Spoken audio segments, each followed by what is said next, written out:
Well, we're sat in the dugout at Ellen Road building up to the Betfred Challenge Cup semi-finals.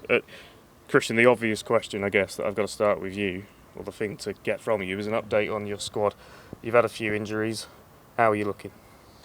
Look, we're looking fine. Obviously, we've had a bit of disruption the last couple of weeks, and losing Lewis Dodd was obviously a bad injury for us. And Lewis has been going so well to start the year and so well the end of last year as well. And I certainly believe he was the best halfback in the competition at the start of this season, and only going to get better. So that's a big loss. Your best players are your best players for a reason, and you want them on the field.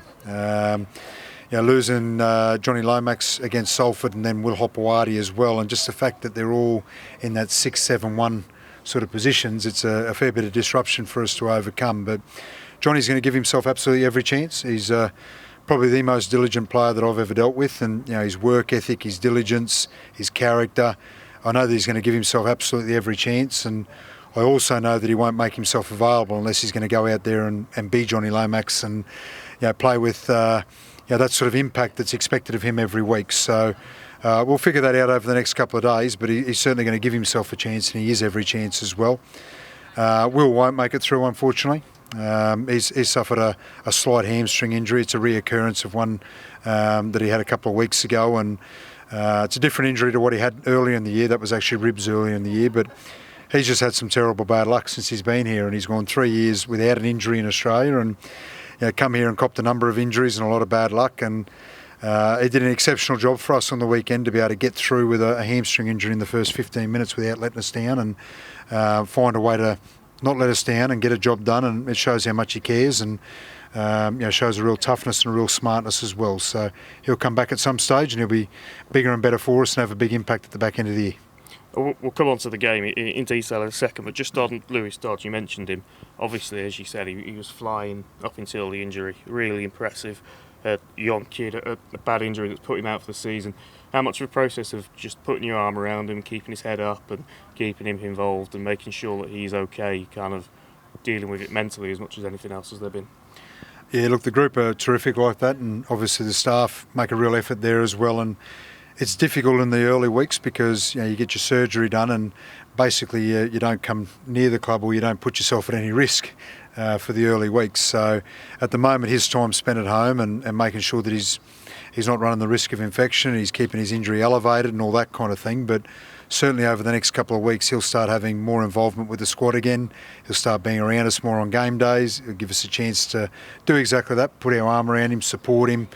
But like I said, I know that our players are outstanding in that area, and they've done that so well in the last couple of years around guys like Mark Percival, Theo Farge, James Bentley, all those kinds of guys that have been in similar situations. And Lewis is a real sort of cut from the same cloth as Johnny, and he's grown up with Johnny as a little bit of an example for him there. And he's really diligent. He's everything you see in him as a player is obviously because he's got talent, but also because he works so hard on his game and he wants to improve. And he'll do the same with this injury, and he'll come out of it bigger and stronger, and he'll be a great player again next year.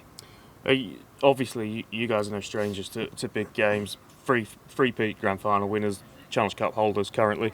When you get into a week like this, how much is there almost a sense of muscle memory of how to play these games?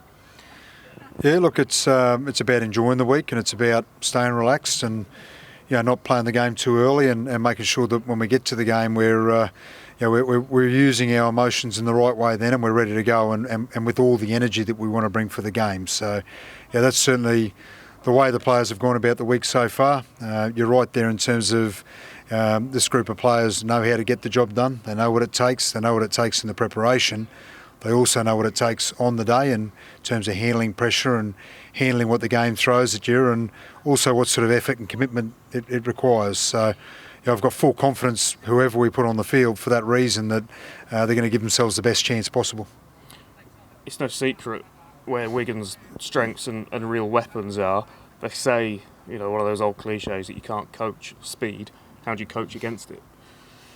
Oh, look, I think we need to make sure we don't get too caught up in one player, and he's obviously done a great job this year and had a really big impact on the Super League. And what we need to make sure of is that we bring our defence and our defence at its best, and what we've shown throughout the year and throughout the last couple of years, that when we're defending really well, we're really hard to score against. And we've also shown that when we're playing really well with the ball, that we're going to score plenty of points, and we've got plenty of players that that are a real threat and need to be worried about ourselves. So, I think it's more about what we bring and us, doing as what I said before about how we're going to perform on the day and how we're going to handle the occasion.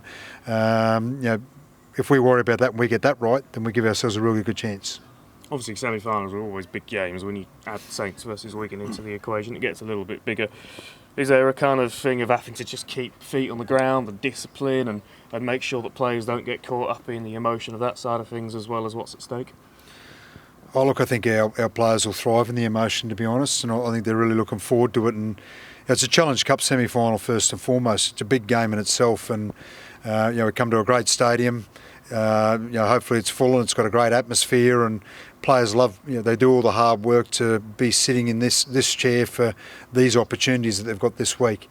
When you add Wigan to it, as you said, it adds the derby element and makes it a bigger game, and I think it certainly adds to that element for the crowd as well, and I'd hope that brings the crowd. And you look back at the Good Friday game and the derby that creates, the atmosphere that creates, what the fans create. If we can get that on Saturday, then it really, we're really looking forward to a great atmosphere there and a great occasion, and that's what brings the best out of our players. And as I said before, they know how to handle it, and they've proven that many a time. Well, Kristian, best of luck at the weekend and enjoy it. No worries, will do. Thank you. Nice one. Thanks.